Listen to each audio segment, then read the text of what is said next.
Fala pessoal, sejam bem-vindos ao podcast Cara dos Esportes, pós-rodada, pós-domingo da semana 18 da temporada regular da NFL, a última rodada da temporada regular da NFL, parte 1 do programa. A estrutura vai ser um pouquinho diferente essa semana, falaremos na parte 1 da AFC, da Conferência Americana. Não vamos entrar tanto nos jogos, até porque os jogos da AFC não foram tão bons assim, e mais no o que aconteceu, quais são os confrontos, como ficou, ordem no draft. Eu vou receber o meu amigo Gabriel Golin, comentarista da Rede TV, produtor de conteúdo sobre NFL, para falar da demissão do Jerod Mayo do cargo de treinador dos Patriots e quem que é o favorito dele para assumir o comando da franquia. Então é isso, na parte 2 falaremos sobre a NFC, que vai ser postada na madrugada de hoje, domingo, para amanhã, segunda, quando você acordar. Provavelmente as duas partes estarão já disponíveis, então não deixa de se inscrever, deixa 5 estrelas se você escuta no Spotify, deixa like, deixa comentário, se inscreve no canal se você estiver no YouTube. Eu ia fazer o programa em vídeo hoje, porque os números do último programa que eu postei em vídeo foram muito bons e vocês têm pedido, só que eu estou muito gripado, com muita dor nas costas, e para poupar vocês da minha cara de doente, resolvi postar só em áudio. Então bota ali naquela aba, vai fingir que você tá trabalhando segunda-feira, né? Então você pode fingir que tá trabalhando e vai escutando o programa. Não deixe também de se tornar apoiador. Link tá na descrição, caradosesportes.com.br. Você vai ter acesso a um episódio por semana durante a temporada, durante os playoffs da NFL. Lá no site, você escuta lá no site, muito simples. Só dá play, você escuta no celular como se fosse um player de áudio normal. Você vai ter acesso aos meus textos também lá no site. E você ajuda a manter o podcast Cara dos Esportes no ar por apenas R$14,90 por mês. Então dá aquela moral. Dados os recados, vamos ao programa. Como eu falei, não vai ser um programa igual das últimas semanas, que a gente foca em cada jogo individualmente. Até porque os jogos individualmente não explicam a história toda, né, nessa última rodada. Importa muito o que está acontecendo. Então eu fiz alguns grupos aqui de partidas e eu queria começar falando sobre os jogos da AFC no segundo horário, né? A gente teve primeiro o jogo mais importante que definiu, né, os playoffs, que foi a vitória do Denver Broncos para cima do Kansas City Chiefs, 38-0. Os Broncos não deram nenhuma sopa para o azar. Chiefs com reservas por todos os principais jogadores, Carson Wentz como quarterback. E os Broncos orgulharam o Maestro Júnior porque eles giraram a faca logo no começo. Logo quando eles abriram 14-0 já parecia completamente encerrada a partida. Eles foram para o intervalo vencendo por 24-0. Bo Nix jogou muito bem, fez um primeiro tempo brilhante e ainda conseguiu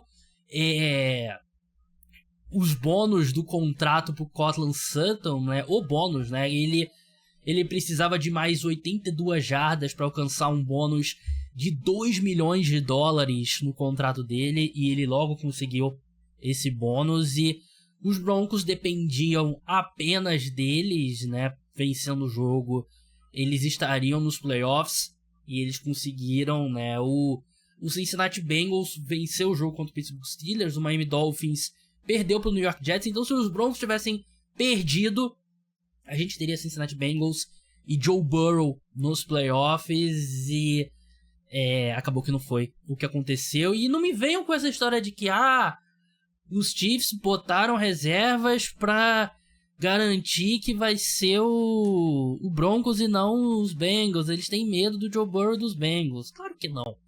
Pelo amor de Deus, né? Eu até levantei essa bola no Twitter durante a semana, né? Que os Chiefs poupando os titulares hoje, eles vão ficar pelo menos 25 dias sem jogar, né? Que é uma ausência bem grande.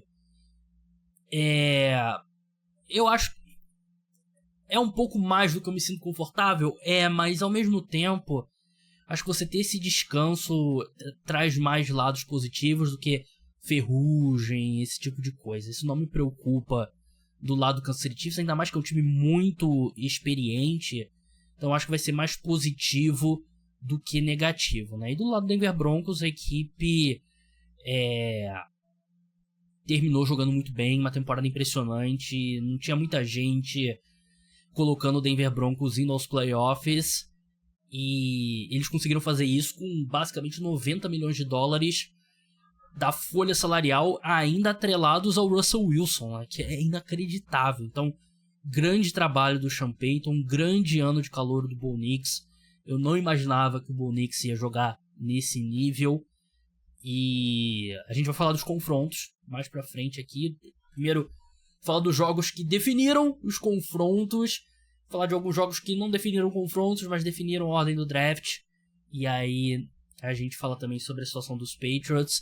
Miami Dolphins e New York Jets, como eu falei, os Jets venceram 32-20 num jogo que tá com toda a cara de ter sido o último da carreira do Aaron Rodgers, né? Ele conseguiu se tornar o quinto quarterback com 500 passes para touchdown na carreira. Ele se junta ao Brett Favre, Peyton Manning, Drew Brees e Tom Brady. Tom Brady tem 649, é o único que passou de 600 passes para touchdown. Mas tá com toda a cara. Eu imagino que o Aaron Rodgers vai levar algumas semanas antes de anunciar oficialmente. Mas ele, pegou a bola do último passe para touchdown, que já tinha passado, não era o número 500 e tal. Tá com toda a cara. Tá com toda a cara de que foi o último jogo dele. Uma temporada extremamente decepcionante, mas um grande quarterback, um dos maiores quarterbacks da história. Diria que top 5, talvez. Depende de como que você olha, mas ele tá ali na discussão. Ele tá nesse patamar. E o Miami Dolphins sem o Tua Tagovailoa, né? Ele tá com uma lesão no quadril. A equipe perdeu um jogo que eles precisavam vencer. É um time que passou por muita dificuldade nessa temporada, né? Foi uma temporada muito difícil pro Miami Dolphins, com lesões, a situação do Tua. Eu tô curioso pra ver como é que vai ser a off-season do time, né? Porque eles têm um excelente treinador, eles têm um quarterback que eles acabaram de renovar um contrato. Futuro do Tyreek Hill, qual vai ser? Precisa dar uma sacudida nesse elenco. E acho que a primeira coisa que o Miami Dolphins deveria olhar é você entrar no ano com um quarterback reserva mais confiável, né? Porque com esse risco do Tua, né, você precisa investir pesado. E é difícil você investir pesado num quarterback reserva quando você já está investindo pesado no quarterback titular, quando você já está investindo pesado em 2 wide receivers. É uma conta muito difícil. Mas talvez uma escolha alta no draft, num quarterback, possa ser o caminho aí pro Miami Dolphins. E o New York Jets, com a vitória, eles acabam com a com a 7ª escolha geral do draft. Se eles tivessem perdido, que seria uma vitória para eles na ordem do draft, eles teriam 4 vitórias e teriam a 6ª escolha geral do draft. E bem curioso para saber o que a equipe vai fazer. Eu sinto que é um time, eu apostaria mais indo na rota de um quarterback mais veterano. Talvez um quarterback veterano e uma escolha de segundo dia um quarterback, algo do tipo, porque eles estão fora do alcance, né, do top 2 da classe. De repente eles se apaixonam por um terceiro nome. Não sei, tem muito tempo ainda de processo do draft pela frente, mas o New York Jets vai ser um dos times que vai ser mais interessante, porque é um time que precisa contratar treinador ainda também. Essa nuvem do Aaron Rodgers por cima, o futuro dele, eu acho que prejudica a busca, a menos que o Woody Johnson, dono dos Jets, sente na reunião com os candidatos e fale, não sai daqui, mas o Aaron Rodgers não vai ser o nosso quarterback ano que vem. Mesmo que ele decida continuar jogando, a gente vai dispensar ele. E aí, ainda assim, é um cargo que não tem sido muito bom do New York Jets. Uma franquia confusa. Então, vai ser um processo interessante pro New York Jets. O Los Angeles Chargers derrotou Las Vegas Raiders por 34-20. Um jogo que foi até um pouco mais equilibrado do que eu esperava, né? Os Raiders fizeram uma partida bem honesta, eu diria, né, contra... Sempre querendo estragar ali o rival, né? Isso é sempre um bom fator de motivação. Mas o jogo tava 20-13 entrando no último quarto, né? E os Chargers conseguiram 2 touchdowns e mataram a partida. O Justin Herbert jogou bem, 346 jardas, 2 touchdowns.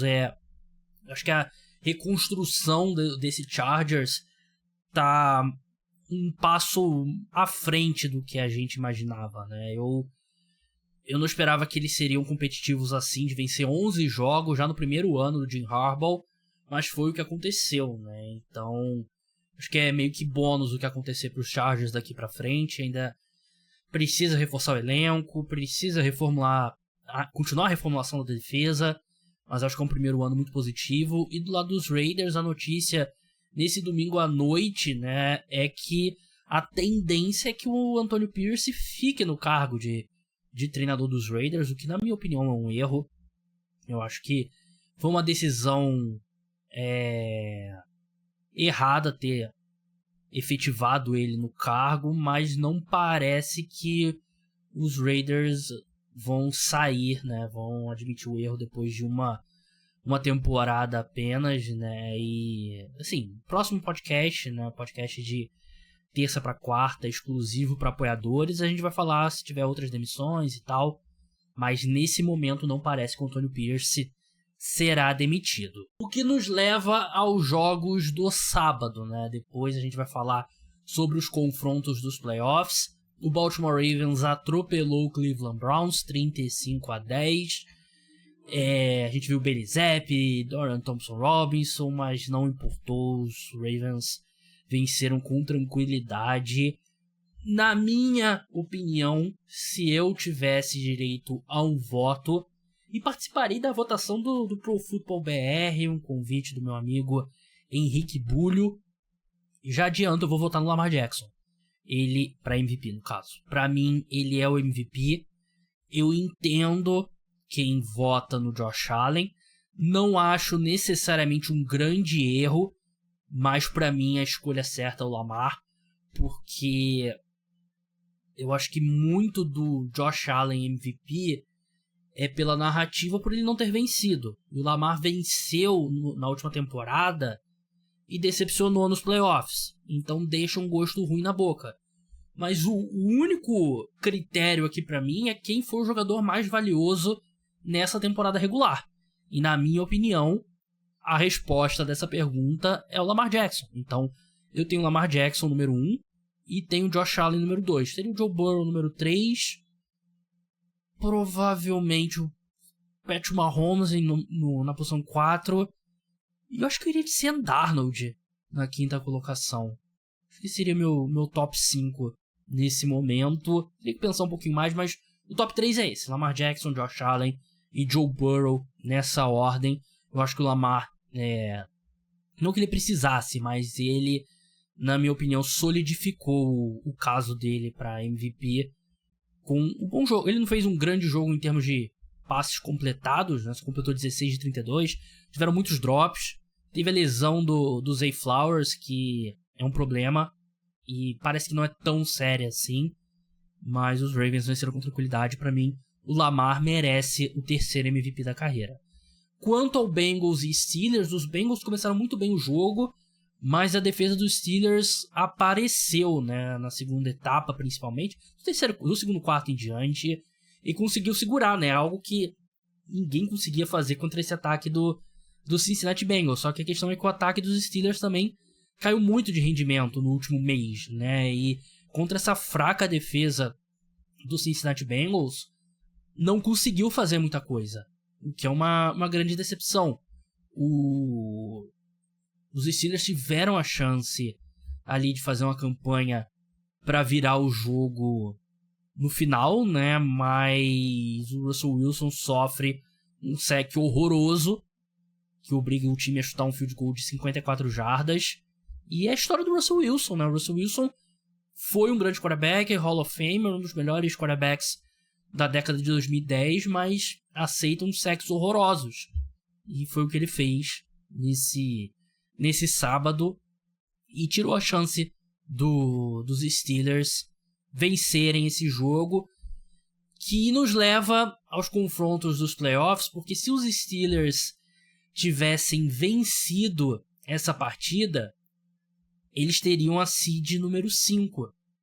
E como eles perderam, eles terão a seed número 6, eles têm a seed número 6, e vão enfrentar os Ravens em Baltimore. Um time que eles acabaram de perder, um time que vem num momento muito melhor, e é um rival. Se eles tivessem vencido, eles enfrentariam o Houston Texans em Houston. Eu vou descartar os Texans? Não. Mas pensa aí na sua cabeça. Quem que você preferiria enfrentar? Os Ravens em Baltimore ou os Texans em Houston? Para mim, a resposta é óbvia nessa pergunta. É claro que é o Houston Texans. E vai ser o adversário do Los Angeles Chargers. Os Chargers venceram Las Vegas Raiders, vão enfrentar o Houston Texans. A gente não tem o horário dos jogos ainda, mas eu imagino que quando a gente tiver horário, quando a gente tiver as linhas nos sites de apostas... Aliás, já tem aqui. Chargers favoritos contra Houston Texans. É o que eu esperava mesmo. Chargers favoritos por 3 pontos, e eu acho que é isso mesmo. Chargers é um time melhor do que o Houston Texans, mais sólido, treinador melhor, e eu não quero dar spoiler dos meus palpites, mas provavelmente vou de Chargers aqui. E o outro jogo do Wild Card será Denver Broncos contra o Buffalo Bills em Buffalo. É um jogo bem difícil também pro Denver Broncos, mas os Broncos também estão numa fase ali de... Eles estão mais felizes por estarem nos playoffs, porque ninguém imaginava que eles iam chegar na pós-temporada, né? Então a pressão é toda no Buffalo Bills. Eles são favoritos por 7,5 pontos. E... enfim, esses são os 3 jogos dos playoffs da AFC. Durante a semana a gente vai ter tempo para falar mais sobre eles. Os últimos 3 jogos dessa rodada, os Texans venceram o Tennessee Titans 23-14. Maior parte do jogo com o Davis Mills, não tem muito o que falar. Os Titans alternaram ali o Will Levis e o Mason Rudolph. Jaguars perdeu para o Indianapolis Colts, que é um jogo que foi para prorrogação, mas só valia ali ordem de draft e não valia muita coisa. O que nos leva à vitória do New England Patriots para cima do Buffalo Bills. E sobre esse jogo eu falarei com meu amigo Gabriel Golim. O New England Patriots derrotou o Buffalo Bills, mas como eu falei, hoje a gente tem uma licença mais poética, não falar sobre tanto assim, ficar no bola em campo, porque enquanto alguns times pensam em playoffs, o New England Patriots já está com a cabeça no futuro, e o futuro começa agora porque a equipe vai precisar contratar um novo treinador. Gerard Mayo foi demitido do cargo de head coach da franquia, ficou apenas 1 ano, e para falar sobre essa saída, eu estou aqui com o meu amigo, torcedor do New England Patriots, meu xará, Gabriel Golim, cara que os principais, se não o principal produtor de conteúdo sobre a NFL no Brasil, comentarista da Rede TV. Golim, seja bem-vindo mais uma vez aqui ao podcast Cara dos Esportes, obrigado por atender o chamado. Vou começar falando sobre o que acontece antes de entrar na demissão do John Mayo e possíveis seus favoritos a substitutos e tal. O pessoal já me ouviu, já me viu passando por esse sofrimento que foi na semana passada, ver os Giants vencendo um jogo que tirou o time da primeira escolha geral. Você passou pelo mesmo nesse domingo. Os Patriots venceram o jogo, tiraram... a equipe não tem mais a primeira escolha geral, tem a 4ª escolha geral. Não é tão drástico pra vocês, imagino, porque vocês têm o Drake May. Então vocês têm pelo menos um plano imediato na posição de quarterback e um cara que eu acredito que é muito promissor. Mas você confirma que é um péssimo sentimento seu time vencer quando perder. Depois que você perdeu a temporada inteira, você vence justamente quando você não deveria vencer? Fala, meu irmão, é sempre um prazer estar aqui com você. Prazer mesmo, porque você sabe que eu sou muito seu fã. E eu confirmo plenamente, cara, porque tinha tanto momento para ganhar. Aí quando o torcedor tá naquela esperança de uma escolha alta no draft, é aí que você ganha. Eu confesso que dá uma certa alegria, porque você ganha do rival de divisão, vê um pouquinho de talento até do seu quarterback reserva, né? Porque o Joe Milton realmente jogou muito bem. O Jerod Mayo estava tentando se segurar no cargo dele de todas as formas, e o Bills estava jogando só com os panguão, né? Mitchell Trubisky e tudo mais. E ainda assim foi no esforço, mas deu certo. Eu acho que é o que você falou, assim, apesar do sentimento agridoce, cara, é um time que tem o seu quarterback, que eu acho que é a posição mais valiosa. Ainda assim, eu fico muito triste de estar na 4 e não na 3, cara, porque eu imagino que deve sair quarterback nas duas primeiras, mas aí o Travis Hunter estaria disponível. Na 4 eu já acho um pouco mais difícil, entendeu? Além disso, se os Patriots tivessem pego a primeira, podiam pelo menos trocar e tudo mais, o que eu não vejo mais acontecendo. Então, é óbvio que não é um sentimento muito feliz, eu imagino que o seu também não, com os Giants não tendo essa primeira.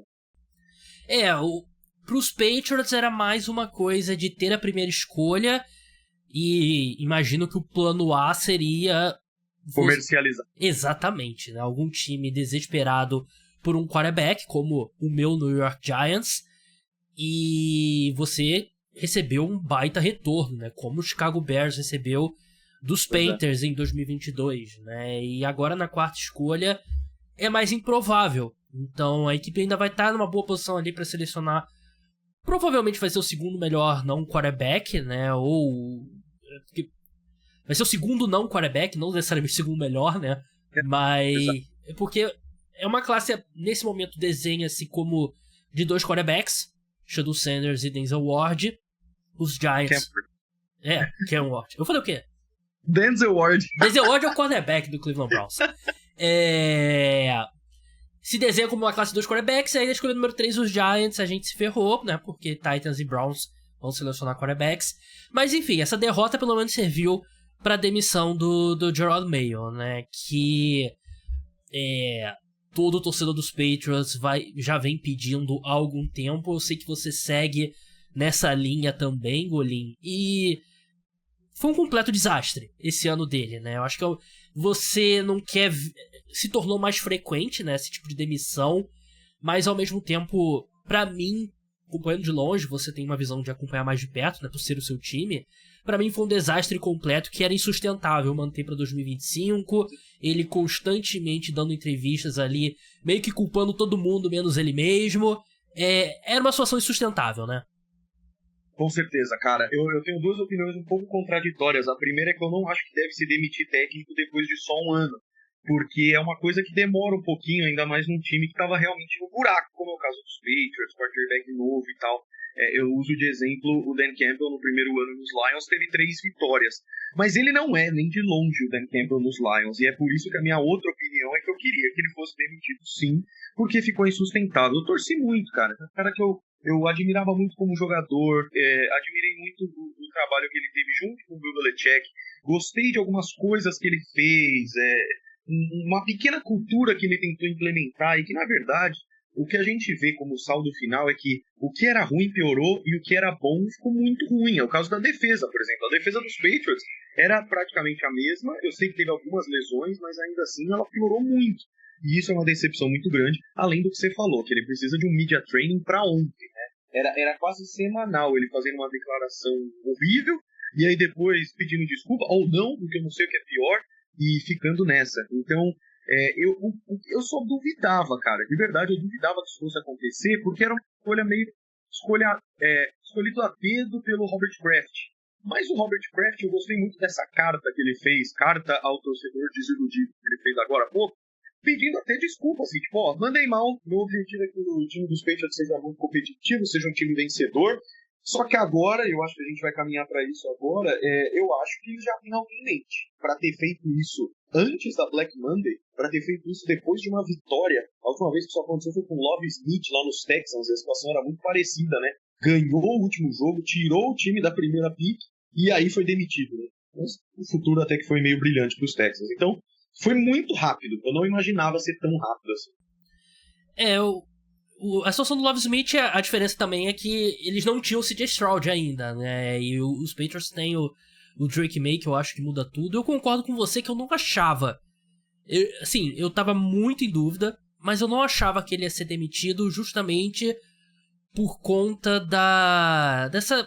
do Robert Kraft não querer demitir o cara que ele escolheu, né, como...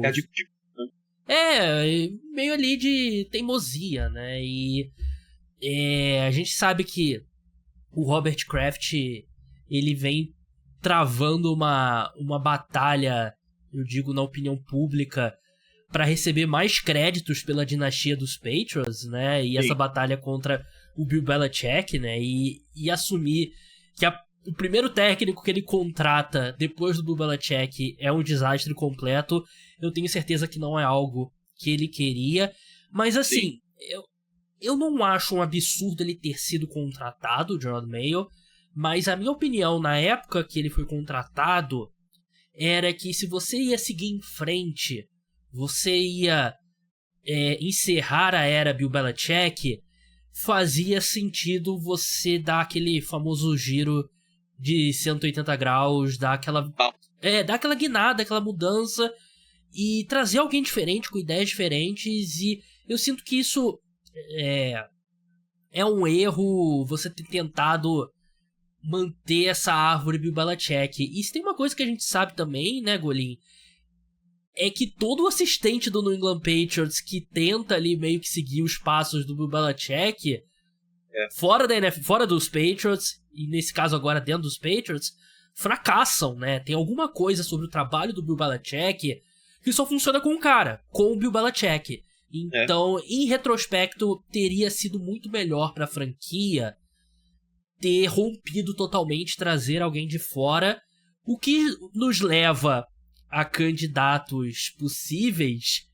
E eu sei que você já tá de olho eu não sei se dá pra chamar de discípulo do Bill Belichick, porque ele foi jogador do Bill Belichick, né? Não foi assistente do Bill Belichick, que é o Mike Vrabel. Mike Vrabel, que teve uma passagem de sucesso pelo Tennessee Titans. Ele passou o último ano como consultor ali no Cleveland Browns, meio de longe e tal. Não botou a mão na massa de fato. E parece que vai ser um dos nomes mais disputados agora no mercado. E eu sinto que a torcida dos Patriots tem ele como favorito, pelo que eu tenho visto no Twitter. Ele é o seu nome favorito? Você diria que ele é um A, Ben Johnson B, ou Ben Johnson, coordenador ofensivo dos Lions, né, pra quem não sabe, seria a prioridade? Como é que tá o seu coração nesse momento? Eu vou te falar que no meu coração o A seria o Ben Johnson, justamente pelo que você falou. Eu quero uma guinada, eu quero um cara jovem com uma perspectiva diferente. Eu adoro o trabalho que o Ben Johnson faz pelos Lions. Eu gosto até das decisões dele. Ele já poderia ter sido técnico no passado, ele preferiu ficar com o time, que ele sabe que está construindo algo legal. Tenho até dúvida se ele iria ser contratado como head coach se os Lions não ganharem Super Bowl, de tanto que ele quer chegar no título com a franquia, mas enfim. O que eu acho, cara, é que o Mike Vrabel, ele tem tudo que precisa, e diferente do Ben Johnson, ele não estaria estreando como head coach, né? Eu acho que os Titans erraram muito na demissão meio prematura dele, e quando a gente vê tudo que aconteceu com os Titans depois, desde A.J. Brown e desde Derrick Henry, calhando agora em ser a primeira escolha do draft, eu vejo que ele era o menor dos problemas e que se ele tivesse lá as coisas poderiam ser diferentes, assim. Então, eu acho que o Mike Vrabel, por ser ex-jogador, por ser inclusive Ring of Honor dos Patriots, por ter uma relação muito boa com o Kraft, por ser um cara que tá, eu acho, querendo muito se provar novamente na liga, já tem um quarterback interessante. Pô, ele teve que guiar um time com o Ryan Tannehill por muitos anos. Eu acho que ele é a escolha mais possível. Então eu acho que assim, se eu tivesse o poder mágico de decidir, eu iria no Ben Johnson, que ia querer focar num grupo bem bom. Eu, por exemplo, eu sei que você talvez discorde um pouco, mas eu adoraria Brian Daboll como coordenador ofensivo, Robert Saleh como coordenador defensivo, alguma coisa assim, e o Ben Johnson. Mas eu não acho que isso vai acontecer, porque talvez o Ben Johnson queira mais independência, mais autonomia, que eu não sei se o Kraft vai dar. O Mike Vrabel acho que já é um meio termo que encaixa. E uma uma bobeira na real, né? Todo discípulo técnico do Bill Belichick fracassa, mas os jogadores, Mike Vrabel e Kevin O'Connell, dão certo como técnico, hein? Então tem que ser jogador, menos o Jerod Mayo, claro. Eu ia estar justamente Jerod Mayo, né? Mas é verdade, eu não acho que seria uma... Eu concordo com o que você disse, né? O fato do Mike Vrabel ter a experiência, eu acho que torna ele um candidato atrativo nesse mercado, né? Só que ele tem a limitação de todo head coach que vem da defesa, né? E aí você tem um quarterback jovem que você tá tentando desenvolver, e se você coloca um bom coordenador ofensivo ao lado dele, daqui a 1-2 anos ele vai ser contratado por outro time pra ser head coach, né? E aí você perde o cara. Por isso que eu também... eu acho que a prioridade de todo mundo é o Ben Johnson, e vai ser interessante se os Lions forem longe nos playoffs, você não pode de fato bater o martelo na contratação, né? E se eu não me engano, ele não pode nem entrevistar pessoalmente antes da... É verdade. Antes da temporada dos Lions acabar de fato, né? Então, você vai ter um monte de time aí segurando, esperando ver o que vai ser, você vai correr o risco de esperar o Ben Johnson, não conseguir o Ben Johnson, e aí os outros candidatos já foram contratados, talvez. Talvez por isso o Mike Vrabel seja uma opção mais segura. E tem, assim, boatos, histórias aí de bastidores de que um dos motivos pelo qual os Titans demitiram Mike Vrabel foram que os donos da franquia ficaram extremamente irritados com o Mike Vrabel quando ele foi na semana de folga dos Titans, né, na penúltima temporada, né, 2020, temporada 23-24, ele foi ser homenageado pelos Patriots, né, na bye week dos Titans. Ele teve o nome, como o Colin falou, né, o nome eternizado lá no Gillette Stadium. E parece que foi um dos motivos que os Titans não gostaram, né? Falou, pô, você é o nosso head coach, por que você tá indo receber homenagem a outro time, né? Então, eu lembro dessa história, bizarro, né? Meio que um ciúme, assim. Exatamente, né? E aí, acho que tem essa ligação, além de... Assim, tem por ser jogador, mas ele tem uma identificação muito grande com os Patriots. Então, acho que hoje seria meu palpite. Acho que hoje meu palpite seria que o Mike Vrabel vai se tornar o head coach do New England Patriots. Golim, muito obrigado pela sua participação. Sigam ele lá no Twitter, @Golim_, que você já provavelmente segue. Assista ele lá na Rede TV, nas transmissões dos jogos. Um grande abraço, meu amigo. Te espero na semana do Super Bowl pro nosso podcast anual com o draft dos dois times que estão no Super Bowl, que eu e o Golim fazemos todo ano. A gente pega os elencos dos dois times do Super Bowl e fazemos um draft com os jogadores. Então, já esteja marcado ao vivo aqui no podcast. Vai ser que dia? Vai ser na semana do dia 3 ao dia 7 de fevereiro. Então já separa a sua agenda aí, Golim. Perfeito, cara, perfeito. E vai ser muito legal quando a gente fizer isso sendo Bills e Lions, eu acho, sabe? Acho realmente que a gente tem que... tem nomes interessantes pra gente falar. Eu sempre fico esperando que você não fale essa parada do segue ele, mas você já deve seguir, o que é mentira. Porque você tá tão estourado nas redes que a maioria da galera provavelmente não me conhece, então eu agradeço mais uma vez o convite. E segue lá, rapaziada, Golim _, tamo junto demais, xará. E independente do que os Patriots escolham, eu espero que ajude o Drake May e que Travis Hunter venha aí, o que eu duvido um pouco. Mas tudo bem, não tem problema. Muito obrigado, Golim. A gente segue agora pra parte 2, falando de tudo da Conferência Nacional. Não deixem de escutar. Vai estar no feed logo depois. Eu vou postar depois do Sunday Night Football. Então, até lá.